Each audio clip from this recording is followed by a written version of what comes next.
Знание есть сила, а сила есть знание. Бэкон Фрэнсис.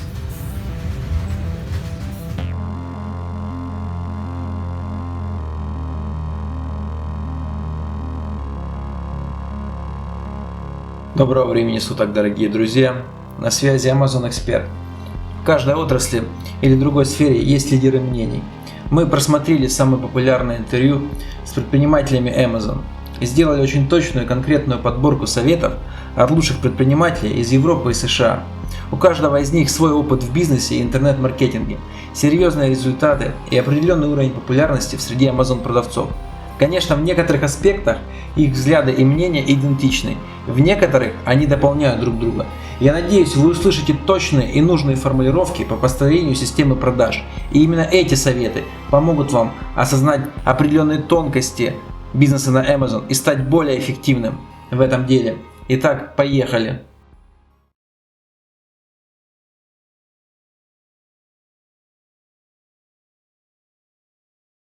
To finalize it, I would like to ask you the final question. How do you feel what is the future of Amazon, where the Amazon is headed right now, and where the successful strategies are right now?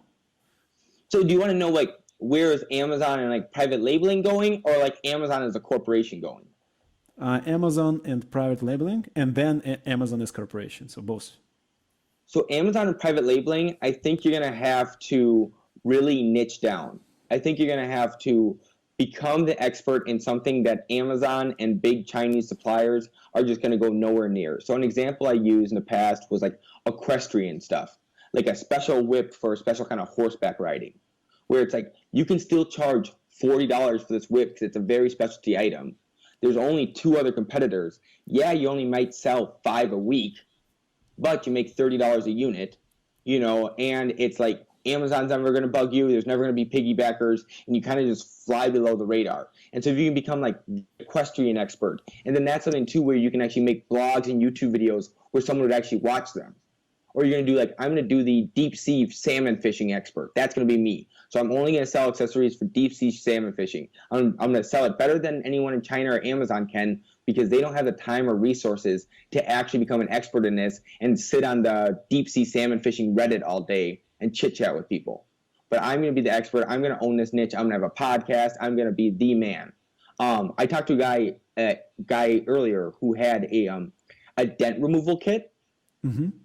And he is the dent removal guy. He has the #1 dent removal podcast, which is hilarious because what is that? And he does YouTubes and videos of how to do dent removal and blah, blah, blah.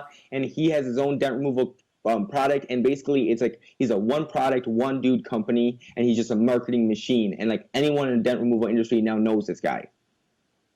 Oh, okay. And what are his numbers? So that's how you can compete with Amazon in the future. But then Amazon as a whole, I see them doing more and more of buying from our companies while they're still in China and sending them over themselves. I see them private labeling more. I see them working with brands more, kind of creating partnerships and maybe exclusive stuff. And I don't think they really care about private label sellers. I see. So, and what about the Amazon as the whole? Just they don't. That's what I mean. That's what I mean. As a whole, is that I see Amazon, going more and more to China, more and more direct with brands, and less needing us third-party sellers.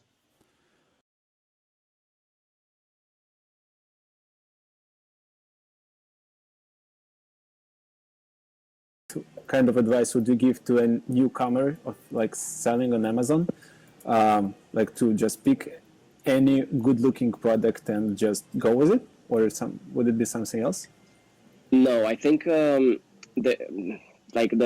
strategy that we use in our course, for example, is to go for products that are not very popular. Mm-hmm. So instead of focusing on the very popular ones where everybody's going and all the focus is, you're focusing more on the ones that are between, let's say, BSR 2000 and 15,000. Mm-hmm. So that's where you can find products that are selling regularly, but not the competition isn't as fierce. That's actually really interesting, because the same idea the Wheel Journal, the another strategy is by picking a lot of products that are lying below the radar, so it's not competitive. But you can still make like from 1K to 3K per month, but you have lots of them and still making a good revenue. Yes, yes. I was well,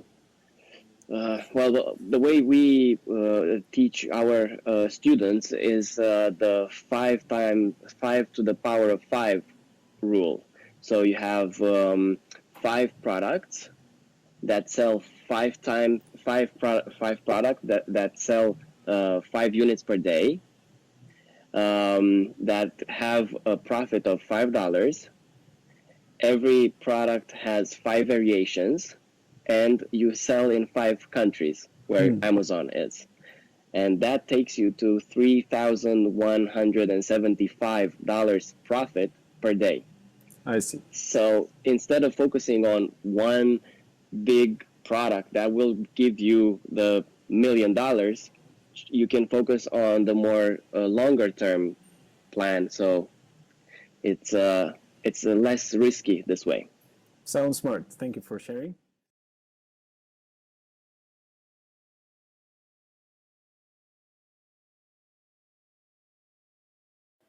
As far as my advice to your audience, I would say that if you're just getting started in this business, I would say it's really important to just focus. I'm sure many people have heard about the 80-20 rule. If not, it's basically the rule that 20% of what you're doing, the minority of what you're doing, creates the majority of your results. So the trick in our business is always trying to find the majority, find the 20%. That really makes a difference. And for us, at the event, I'll be talking more about the different things that I feel are the 20%. But if I would give you one piece of advice as a beginner, it's to have great product photos and to really know that you are in the business of having really good product photos. And you need to be watching those every day. You need to be thinking about those. You need to have a great photographer, first of all, and a great photo editor. But then you need to really think and optimize, how can I stand out in the search results among all those others within Amazon's rules, so that you don't get suspended, which happened to us over primary image. So you want to be careful. Really small things like just changing a color of something, or changing the orientation, or making sure there's no white space around your picture, so that it appears bigger. Just tiny things like that can make a huge difference. Like I said at the event, I'll be talking more about details on that, but just focus on the pictures is a great start for beginners, I think.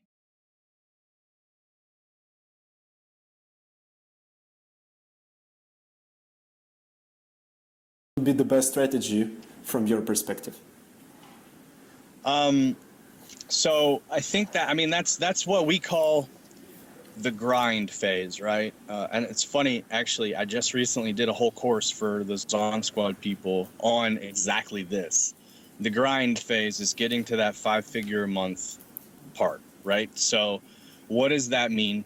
That means that, for starters, you have to set everything up to be the most optimal, which means you need to have a fully optimized listing. You need to have done a ton of keyword research to really kind of dig in there and figure out everything, that you ideally should be ranking for and indexed for. You need to have a handful of reviews. So according to Brad Moss, he's the guy that the ex-Amazon employee that used to work on the mobile app, who now has his own consulting firm.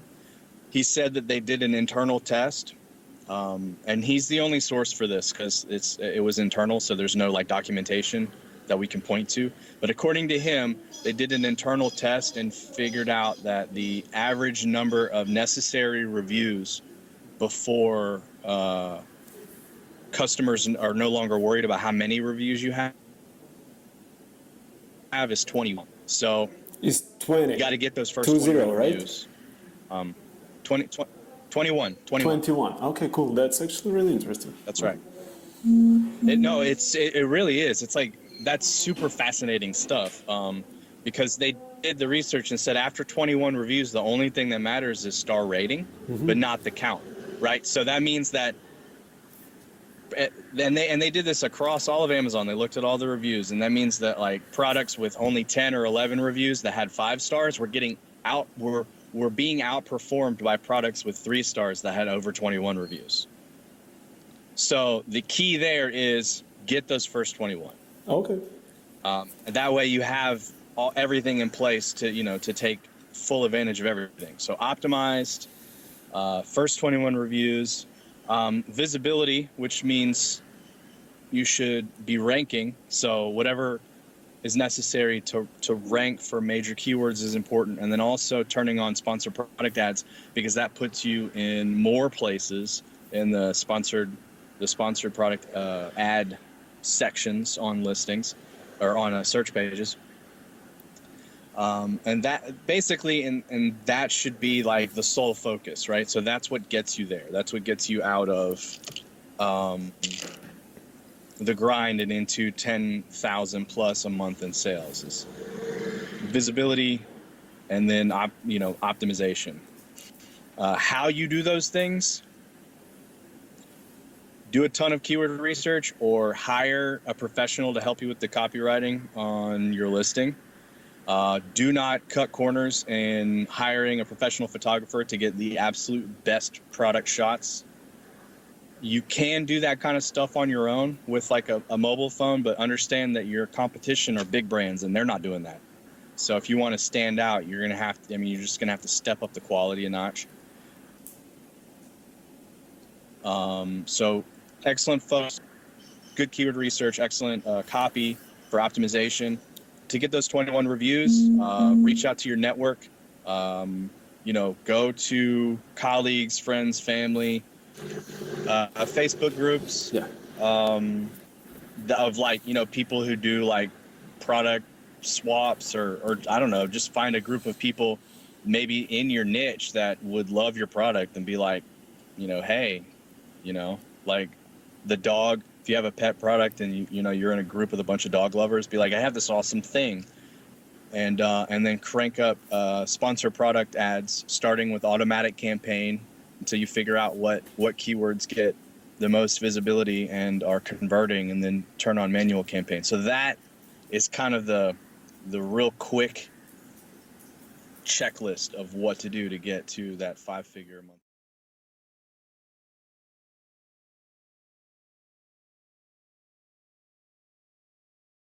What would you advise to those guys?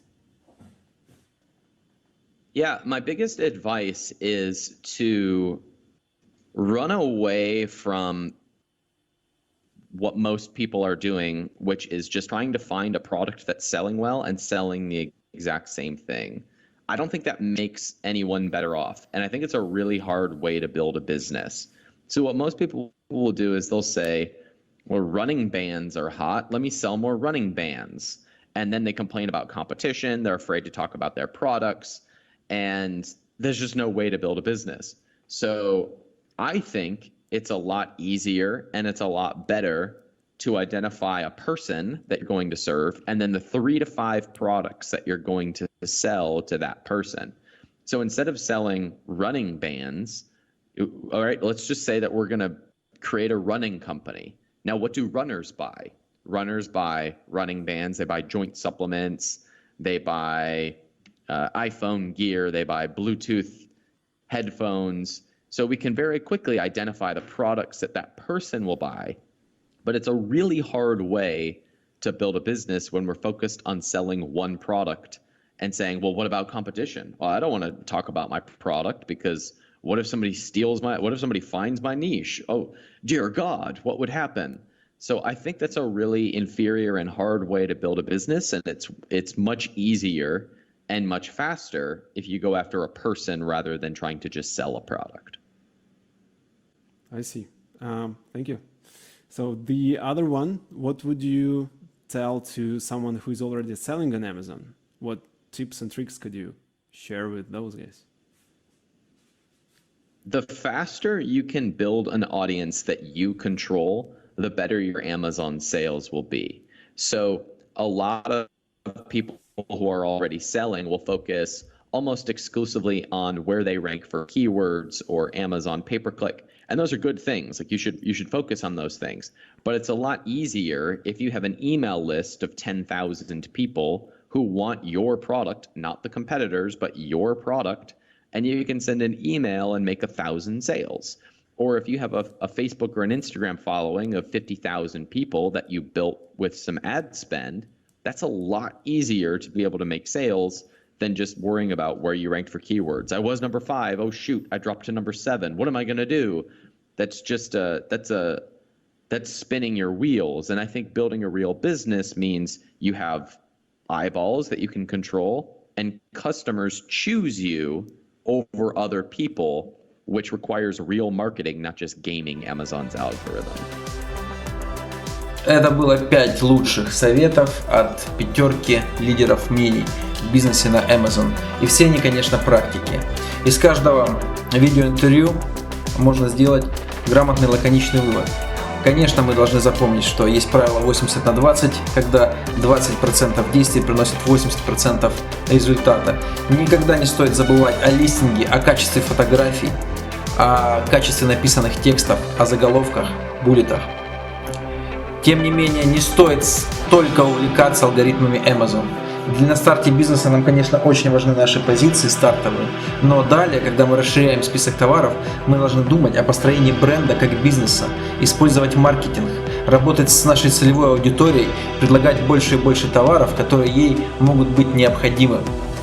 Для того, чтобы бизнес строить более долгосрочно, более надежно. И, конечно же, самое главное, желательно делать бизнес в сфере или в нише, где вы что-то понимаете, где у вас есть экспертное мнение, либо экспертная оценка.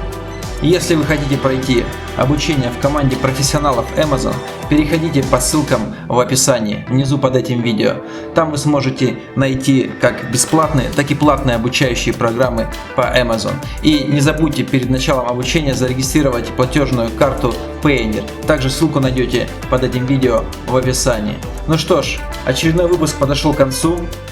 Я вам скажу, достаточно интересный выпуск, глубокий выпуск. Наверное, даже один из самых масштабных выпусков в этом году. Спасибо за внимание, успехов в бизнесе и до скорых встреч. На связи был Амазон Эксперт.